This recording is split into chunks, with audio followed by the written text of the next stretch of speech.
कर्नाटक में electoral rules की special intensive revision के दौरान मुबैना बेज़ाब्तगियों पर कांग्रेस के एमएलसी रमेश बाबू ने चीफ इलेक्शन कमिश्नर को खत लिखकर संगीन खदशात का इजहार किया है। अपने खत में रमेश बाबू ने दावा किया कि 30 जून से शुरू हुई इस मुहिम को 15 दिन गुजर जाने के बावजूद तकरीबन आधे एन्यूमरेशन फॉर्म्स भी तकसीम नहीं किए जा सके। उनके मुताबिक कई अहल वोटर्स के घरों तक फॉर्म ही नहीं पहुंचे। कांग्रेस रहनुमा ने वोटर फैसिलिटेशन सेंटर्स की कारकर्दगी पर भी सवाल उठाए हैं। कर्नाटक के चीफ इलेक्टोरल ऑफिसर का दावा है कि रियासत भर में 37,464 वोटर फैसिलिटेशन सेंटर्स और 11,856 बीएलओ फैसिलिटेशन सेंटर्स फ़आल हैं, लेकिन रमेश बाबू ने इन आदाद-ओ-शुमार को गलत करार दिया और दावे को चैलेंज किया है।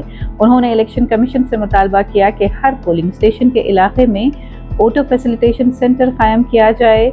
घर घर फॉर्म तकसीम करने का अमल उस वक्त तक जारी रखा जाए जब तक तमाम अहल घरानों तक फॉर्म न पहुंच जाएं और फॉर्म जमा कराने की आखिरी तारीख में भी तौसी की जाए। रमेश बाबू ने यह भी मुतालबा किया कि सिर्फ इस बुनियाद पर किसी वोटर का नाम इंतखाबी फहरिस्त से खारिज न किया जाए कि उसे एन्यूमरेशन फॉर्म मौसूल नहीं हो सका।